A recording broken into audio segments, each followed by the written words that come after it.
ने बहुत सुंदर भजन पर जोर दिया और ये यथार्थ है। गोस्वामी तुलसीदास जी महाराज कहते हैं, राम राम जी है जौलों तू न जपे है, तौलों तू कहूँ जाए त्यों ताप तपे है।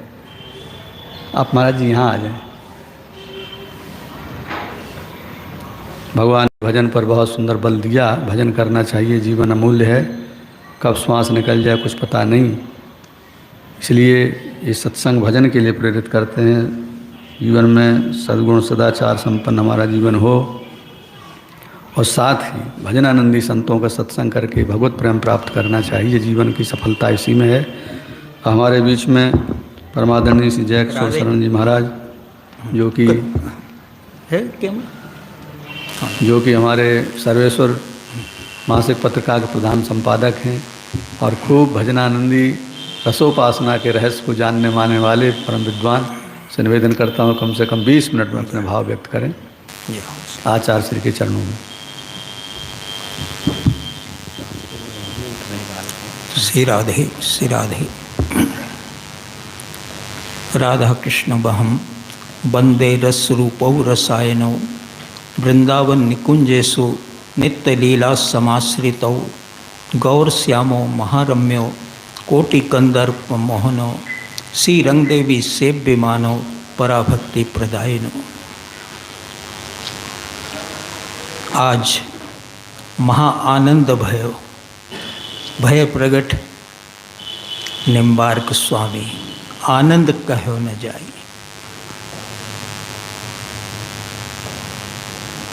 आचार्य माम बिजानियात। हमारी इस भारत धरा पर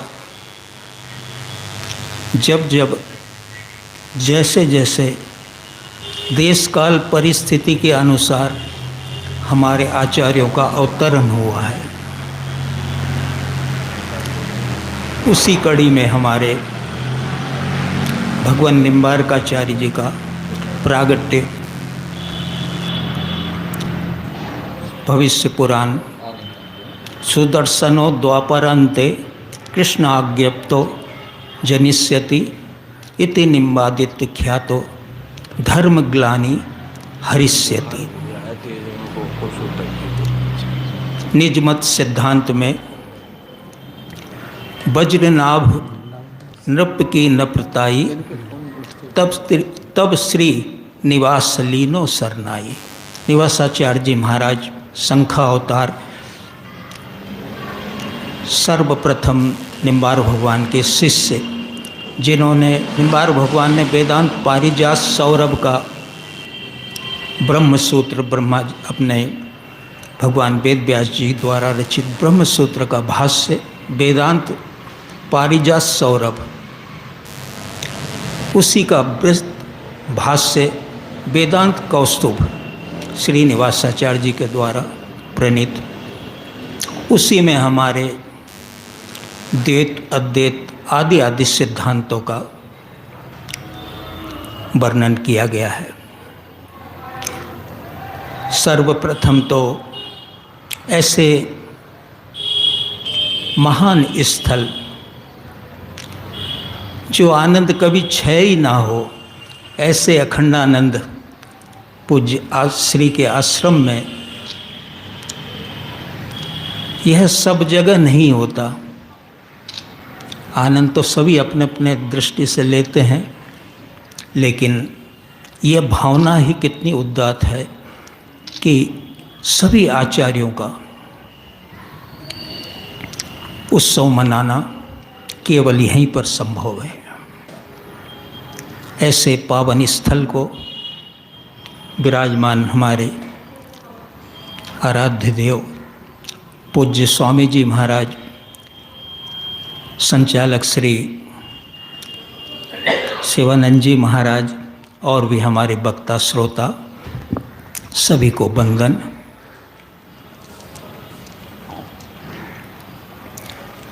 निम्बार भगवान के चरित्र के संबंध में आप श्री ने सर्वप्रथम कहा, फिर हमारे त्रिपाठी जी ने भी चरित्र के बारे में उनका वर्णन किया। निम्बार भगवान और आचार्य। निम्बार भगवान एक आचार्य जिनका प्रवेश ऐश्वर्य लीला में होता है, भगवान की ऐश्वर्य लीला जितनी होती है उसमें प्रवेश होता है, और एक आचार्य है जिनका माधुर्य उपासना में प्रवेश होता है, वो माधुर्य उपासना की ओर अग्रसर होते हैं, उसी का उपदेश करते हैं। लेकिन निम्बार भगवान में ऐश्वर्य लीला और माधुर्य लीला दोनों का समावेश सम्यक प्रकार से। ऐश्वर्य लीला का आप देख लें, भगवत धाम में सुदर्शन रूप से सदैव अवस्थित रहते हैं भगवान कृष्ण नारायण विष्णु, जो भी कह दो, उनके कर में विद्यमान रहते हैं। और लातों के भूत बातों से नहीं मानते, उनका ऑपरेशन उपचार सुदर्शन भगवान के रूप में ठाकुर जी कराते हैं। लेकिन जो भक्त है, प्रेमी है, रसिक है, उनको इन सब की आवश्यकता बिल्कुल भी नहीं पड़ती। ऐश्वर्य का प्रवेश भी जहाँ नहीं है, केवल विशुद्ध माधुर्य। तो माधुर्य रूप में आप सखी सहस्यै परिसेविताम स्मरेम देवी सकलिष्ट कामदाम। सखी सहस्यै, गोपी सहस्यै नहीं कहा, सखी सहस्यै। तो ऐसे करके रंग देवी के रूप में आपने, तो रंग देवी के रूप की जरूरत कहाँ पड़ेगी? ब्रजभूमि में। राधा कृष्ण की उपासना, रसिक उपासना, रसमय उपासना, निकुंज उपासना, युगल उपासना कहाँ चरितार्थ होगी? ब्रजभूमि में। तो आप दक्षिण से ब्रजभूमि पधारे, और गिरिराज का इतना विस्तार था उस समय, तो औदुंबर आचार्य जी ने बड़े स्पष्ट शब्दों में संस्कृत श्लोकों में गुफा का वर्णन किया है। और आप कंदरा में ही निवास करें, और राधा कृष्ण की उपासना, माधुर्य उपासना का इतना विस्तार किया ब्रजवासियों को, इतना राधा कृष्ण की मधुर उपासना का सुख दिया। ब्रज निम्बारकम, ये युक्ति उक्ति उसी समय की चरितार्थ रही। केवल निम्बार भगवान का ही यहाँ पर आज भी वर्तमान में भी गली गली में निम्बार भगवान के उपासकों के आश्रम स्थान बने हुए हैं। आपने सर्वप्रथम प्रातः स्तवराज, उसमें वृंदावन का कितना अद्भुत, एक ही श्लोक में क्या क्या कह दिया है। प्रातः स्मरामि युग केली रसाभिषिक्तम वृंदावनम सुरमणीय मुदार वृक्षम सौरी प्रवाह वृतमात्म गुण प्रकाशम युग मांघ्री रेणुका कांचित सर्वस्तम। प्रातः स्मरामि युग केली रसाभिषिक्तम, जो प्रियापीतम युग्म स्वरूप से केली रस से अभिषिक्त हैं।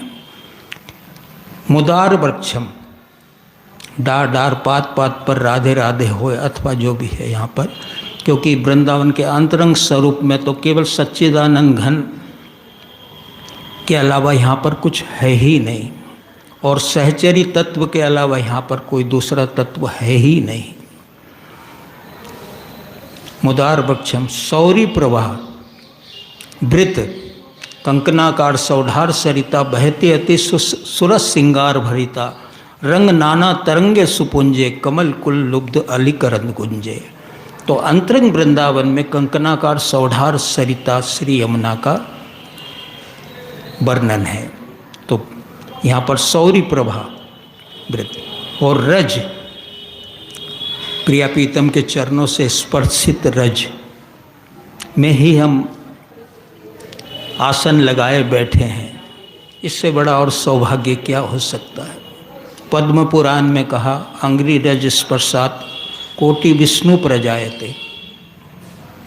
एक रज कण के स्पर्श से कोटि विष्णु का प्रागट्य हो जाता है। ऐसा एक रज का प्रभाव है। रज पर बारू कोटि मख तूल, ऐसी वृंदावन की ब्रज रज उड़ी मस्तक लगे मुक्ति मुक्त है जाए। तो ऐसी विचित्र यहाँ की रच की महिमा का उन्होंने वर्णन किया है। फिर आपने नमस्ते श्री राधिकाय प्राय, नमस्ते नमस्ते मुकुंद प्रियाय, सदानंद रूपे प्रसिद्धो मंत्र प्रकाशे स्फुरंति मुकुंदेन सार्धम। राधाष्टक। सदा राधिका नाम जिव्याग्रतः स्यात्, आपके उपदेश से। और प्रत्यक्ष आज वर्तमान में भी देख रहे हैं, एक सामान्य जीव भी, दूध वाला भी आता तो राधे राधे राधे राधे, जितना भी जो कुछ है बड़ा सहज रूप से। लेकिन अब बहिरंग लोग आए हैं तो वे बेचारे राधा तत्व का रस कैसे ले सकते हैं? वो तो अपना जो रस ले रहे हैं उसी में निमग्न है, फिर भी भाग्यशाली हैं। इस राधाष्टक के अंतिम में कहा है फल स्तुति, इदम त्वष्टकम राधिकाया प्रियाः पठेयु सदैवम ही दामोदरस्य सुतिष्ठन्ति वृंदावन कृष्ण धामनि सखी मूर्तयो युग्म सेवा अनुकूला। जो इस अष्टक का पाठ करता है, राधा राधा नाम का निरंतर उच्चारण करता है, उसे कृष्ण धामनी, राधा कृष्ण के दिव्य धाम में सखी स्वरूप से, सखी मूर्तयो, सखी का साक्षात स्वरूप प्राप्त होकर के प्रिया प्रीतम की अंतरंग सेवा में संलग्न हो जाता है। इसके बाद वेदांत 10 श्लोकी को सब जानते हैं। मैं इसमें से केवल नान्या गति ही कृष्ण पदारविंदा सदस्यते ब्रह्म शिवादि वंदिता भक्तेच्योपात सुचिंत विग्रहा द चिंत सास्यात और विचिंत सास्यात। तो मतलब अचिंत, चिंतन से रहित, चिंतन हो ही नहीं सकता बिना कृपा के। अविचिंत, तो ऐसे चिंत, अचिंत, अविचिंत, 3 स्वरूप का इन्होंने वर्णन किया है। और भक्तों के लिए विग्रहाद, अपने निज भक्तों के लिए वो लीला का अवतार लेकर के जीवों का कल्याण करते हैं। नित्य निकुंज अंतरंग है, अंतरंग की वार्ता है। लेकिन यदि राधा कृष्ण और सखी समाज, गोपी समाज ब्रज में नहीं प्रकट होता, या पहले तो ब्रज प्रकट हुआ, ब्रज प्रकट होने के बाद राधा कृष्ण का प्रागट्य और सब परिकर का प्रागट्य, तो आज क्या हम नित्य निकुंज के वृंदावन के अंतरंग स्वरूप को क्या जान पाते? क्या कल्पना भी नहीं थी कि हम इनको जान पाते। और आज हमारे लिए नित्य निकुंज, नित्य वृंदावन, अंतरंग वृंदावन का द्वार क्या है? यही वृंदावन। और ये वृंदावन कैसा है? यही भूली भरमो न को, भूली भर में तो भव भटक मरियो। यही है, यही मतलब नित्य वृंदावन भी यही है। जब हमारे को आचार्य गुरुजन परंपरा की कृपा से जब हमको दिव्य दृष्टि जिन्हें दे तो ही इज्जतार्थ निहारे। वृंदावन में बहुत रहते हैं, बहुत उपासना है, तरह तरह की उपासक भी हैं यहाँ पर। और उनकी उपासना को जो करते हैं उन्हें भी परम लक्ष्य की प्राप्ति होती है, उन लक्ष्य की जिसका हम आराधना करते हैं। लेकिन वृंदावन तो प्रिया प्रीतम के अंतरंग नित्य लीला का स्थल है। एक रजकन में अनंत लीलाएं संपन्न हो रही हैं। तो उन लोगों को, उन भावुक रसिक प्रेमियों को तो केवल प्रिया प्रीतम की दिव्य लीला का ही आस्वादन होगा। स्वामी हरिदास जी महाराज ने एक मुगल को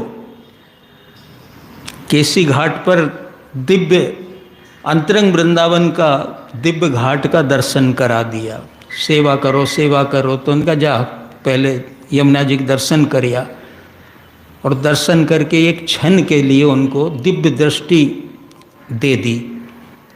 उन्हें वो जगमगाहट दिखी, तब अपने कोष को विचारता है कि मेरे कोष में तो ऐसा कोई रत्न नवरत्न है ही नहीं जिस मैं इसमें इसकी मरम्मत करा दूं। तो अगर वृंदावन यहाँ नहीं होता तो वृंदावन का दर्शन हर स्वामी जी महाराज कैसे कराते उनको। लेकिन उसके लिए कृपा दृष्टि, उसके लिए जैसा कहा ना भजन सत्संग आदि आदि जो है यम नियम आदि का भी हमारे बताए कि सब नियम को नियमानंद ही हैं, तो नियम का तो पालन करना ही पड़ेगा। रस भक्ति, अर्थ पंचक में कितना सुंदर उन्होंने उपास्य रूपम, जीव मात्र के लिए, हर उपासक के लिए उपास्य रूपम, उपासक का हम जिसकी उपासना कर रहे हैं उसका रूप क्या है, निर्गुण हो निराकार हो, पर हमारा आराध्य क्या है, उनका स्वरूप क्या है, हम उसे जाने। उपासक उपासक का स्वरूप क्या है, जो जिसकी आराधना करता है उसके अपने अपने उपासना का स्वरूप होता है। राधा कृष्ण की प्राप्ति केवल सखी भाव से ही संभव है। तो उपासक अपना सखी भाव का धारण करेगा। गोलोक में अगर उसे साख्य भाव, शांत दास्य, सख्य वात्सल्य माधुर्य की उपासना करना तो वो अपना भाव धारण करेगा। और गोलोक में अगर उसकी प्राप्ति होना है तो वो गोपी भाव से उपासना करेगा। क्योंकि सनत कुमार संहिता में कितना सुंदर एक श्लोक है कि सब में श्रेष्ठ जम्बूद्वीप, जम्बूद्वीप में श्रेष्ठ भारतवर्ष, और भारत में भी सप्तपुरियाँ, और सप्तपुरियों में भी श्रेष्ठ मथुरापुरी, और मथुरा मंडल में भी वृंदावन, और वृंदावन में भी गोपी समूह, और गोपी समूह से भी श्रेष्ठ है सखी समूह, सखी वृंदों का समूह। और सखी वृंदों में सर्वश्रेष्ठतम है हमारी किशोरी जी श्री राधा। उन्हीं की अंग भूता सब ये हैं। द्वारका की मनीषी महिषिया, जगलक्ष्मी, देवलक्ष्मी, महालक्ष्मी सब प्रिया जी के अंशांश से शास्त्रों में बताया है। ये अपने कोई व्यक्तिगत नहीं है, सब शास्त्रों में इसका परिवर्णन पूरा शब्दतः है। तो ऐसे विचित्र उपासना का आपने प्रादुर्भाव किया। आज जो रस उपासना करता है और निम्बार परंपरा की साहित्य को जो देखता है, उसी परंपरा से आज उन्होंने उपासक कस्य कृपा फलम, हम उपासक का उपासना कर रहे हैं तो उसका क्या फल है, जिसके फल का ही नहीं पता है वो क्या उपासना और उपास्य के स्वरूप जाने। भक्ति रस इस्ततः परम, भक्ति रस, रस भक्ति वहाँ पर संकेत कर दिया। और अपना प्रेम विशेष लक्षणा भक्ति, वेदांत से प्रेम विशेष लगता, भक्ति नहीं कहा। भक्ति तो नवधा भक्ति हो गई है जो रहेगी साथ में अंत तक रहेगी, लेकिन नवधा भक्ति के बाद तो ये पराभक्ति आती है। पराभक्ति आती प्रेमा भक्ति, नवदा का सार प्रेमा भक्ति है। प्रेमा भक्ति और प्रेम की ध्वजा कौन है? गोपियाँ। लेकिन नेम प्रेम ते पर चलो परंपरा को पंथ, यहाँ पर भी सूक्ष्मतर और सूक्ष्मतम का सिद्धांत आपको लगाना पड़ेगा। तो यहाँ पर प्रेम की ध्वजा गोपी, पर यहाँ कह रहे नेम और प्रेम ते पर चलो परंपरा को पंथ। नेम विधि आदि, ये करो ये न करो आदि आदि जितने भी। फिर प्रेम, प्रेम में नेम नहीं होता। गोपियों ने कोई नेम का निर्वाह किया था? उस दशा पर पहुँच गई थी। इसलिए जब आप पल्ली पार जाना है तो नाव का सहारा लेना पड़ेगा। जब नाव पल्ली पार आ गया, किनार आ गया, तो नाव को छोड़ना पड़ेगा। नहीं, साधन ही तो है वो। जब लक्ष्य पे हम प्राप्त हो गए तो फिर क्या। लेकिन इसके बाद दसधा भक्ति है, दसधा प्रेमा भक्ति, 11वीं भक्ति आती पराभक्ति। पराभक्ति का शास्त्रों में भी कई जगह वर्णन है, लेकिन यहाँ आचार्यों की पराभक्ति प्रदायनी करी कृपा करुणा निधि प्रिय। यहाँ पराभक्ति की प्रार्थना प्रिया जी से की है क्योंकि पराभक्ति, निकुंज की पराभक्ति केवल प्रिया जी दे सकती हैं। भगवान कृष्ण के वचन है, सत्यम सत्यम सत्यम पुनि सत्यम। 4 बार प्रतिज्ञा की है उन्होंने शास्त्र में कि यदि नित्य निकुंज को प्राप्त करना है, वृंदावन की अंतरंग लीला को प्राप्त करना है, तो राधा चरणारविंद का आश्रय लेना पड़ेगा। तो बोले क्यों? बोले प्रिया जी के चरणारविंद का आश्रय लेंगे तो सखियों का आश्रय मिलेगा, और सखियों का आश्रय मिलेगा और उनके अनुगत होकर सखी जो मार्ग प्रशस्त करती है, जैसे रंग देवी जो आई निम्बार भगवान के रूप में, उन्होंने मार्ग प्रशस्त किया और उस मार्ग का अनुसरण करके तब नित्य निकुंज की प्राप्ति। तो सबसे पहले सखियों का संग। तो आचार्य इसीलिए सखी रूप से अवतरित हो करके नित्य निकुंज उपासना का मार्ग प्रशस्त पर अधिकारी। कहो सुन जिन कोई बिना एक अनन्य उपासिक, ताहू में भाव सखी वृंदावन वासिक, सो सबते श्रेष्ठ है और सबे जग। तो इस प्रकार मतलब एक एक बिंदु को इस प्रकार। तो यहाँ पर जैसे कोई बहुत विशिष्ट चीज होती आश्रम में, अपने घर में, आश्रम कुटिया में, तो उसको हम बहुत संभाल के रखते हैं। तो वृंदावन का रस, निकुंज रस उछालने का नहीं है, जो आज हमारे कई संप्रदाय उछाल रहे हैं, उछालने का नहीं है। ये तो एक कृपा करी हो सो होई, साधन सिद्ध रहो नहीं कोई, ये गांठ बांधनी पड़ेगी कि बहुत साधन का हम अभिमान करते हैं, लेकिन नहीं। वृंदावन में साधन का अभिमान करने वाले को और साधन की स्थल तपोभूमि में आदि आदि भारत की कई भूमियाँ हैं, उसमें कहते हैं वहाँ जाके तपस्या करिए। यहाँ केवल कृपा मनाना है, कौन की? प्रिया प्रीतम की, रज की, और यहाँ के रसिक प्रेमी की। तभी वृंदावन का अंतरंग बाह्य स्वरूप, माधुर्य स्वरूप का हमें अता पता लगेगा, अन्यथा दुर्लभतम। और पहले रसिक जनन को सेवे, जो इस रस का, रसिक जनन का कितना सुंदर युगल शतक में दिया, जहाँ जुगल सेऊ वृंदा विपिन विलास, जहाँ जुगल में निरंतर, जहाँ जुगल मिली निरंतर करत बास, प्रेम प्रवाह रसिक जन प्यारे, कबहू न छाड़त पास, कहा कहूँ भाग की जय श्रीवट, राधा कृष्ण रस जास। जो सेऊ वृंदावन, वृंदावन से प्रिया प्रीतम कभी अन्यत्र जाते ही नहीं, अंतरंग वृंदावन से, और अंतरंग प्रिया प्रीतम, और रूपों से वो विश्व का कल्याण करेंगे यहाँ पर रह करके। तो सेऊ उनका जो सेवन करता है और उस राधा कृष्ण निकुंज रस का पान करता है, रस पान करने वाला रसिक। प्राण तजो पर बन न तजो, तो हमारे कितना इतिहास ब्रज के भक्त में देख लीजिए, उन्होंने प्राण त्याग दिया लेकिन ब्रज को नहीं त्यागा। ऐसा सूरमा, ऐसा सूरवीर, अंग अंग अंग अंग अंग सतटूक, यदि अंग अंग मतलब 100 टुकड़े भी अंग अंग के कर दो, लेकिन यहाँ रह करके अगर 100 टुकड़े भी हो जाए, लेकिन वृंदावन ने छाड़िए, छाड़िए बड़ी चूक। जो वृंदावन को रस का, जिसको चस्का आचार्यों की कृपा से, रसिक जनों की कृपा से, परंपरा की कृपा से जिन्हें प्राप्त हुआ है, वो प्राण त्याग देगा लेकिन ब्रजभूमि को नहीं छोड़ेगा। और एक ये सामान्य तुच्छ जीव भी आपके सामने बैठा है, जो 40-41 वर्ष हो गए अखंडवास को, नंगे पांव यहाँ पर। एक वो है कि क्योंकि हमारे जिन्होंने हमें भजन सिखाया वो कहते थे कि क्या करूं, मेरा बड़ा दुर्भाग्य है कि मुझे सर के बल चलना नहीं आता।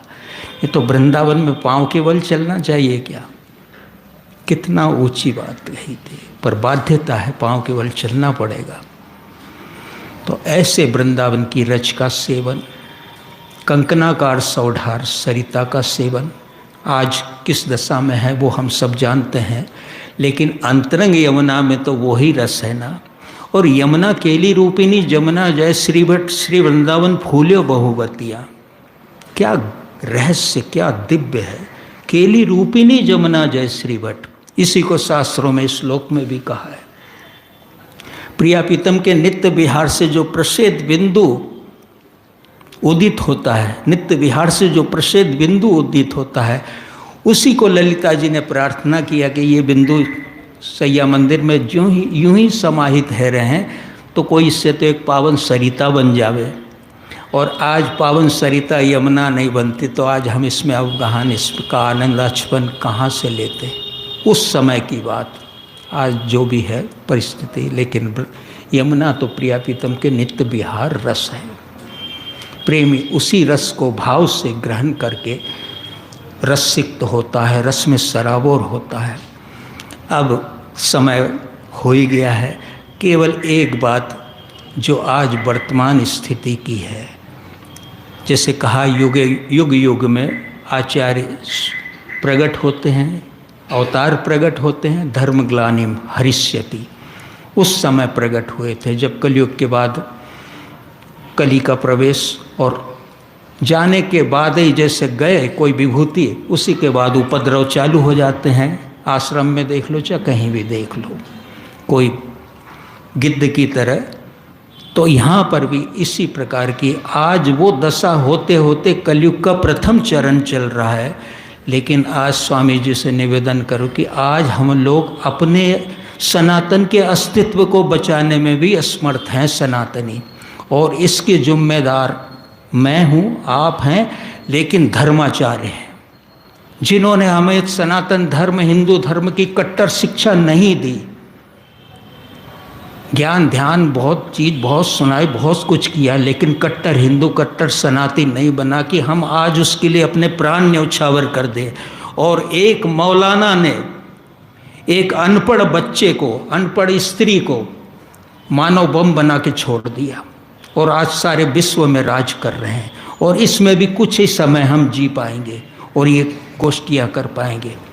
इसके बाद हमारा नंबर आने वाला। हमारे घनानंद जी महाराज 600-500 वर्ष पहले मथुरा में उनको मुगल साम्राज्य काटमार चल रहा था, उनको काट दिया। हरिवंश जी महाराज को नहीं छोड़ा। ऐसे महान भजनी प्रतापी महापुरुष नहीं रहे तो आज हम दो कामी क्रोधी लोभी लुच्चे क्या कर पाएंगे? क्या बल है हमारे पास?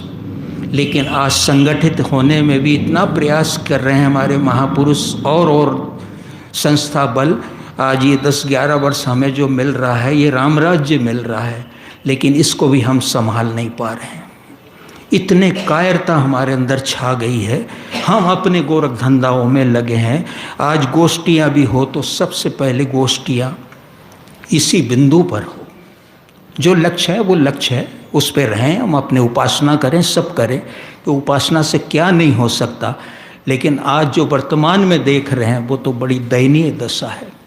रामायण के पल्ले जल गए, क्या कर लिया बताइए? आज कुरान के एक पेज फाड़ के देख लेते, पूरे विश्व में आग लगा देते हो।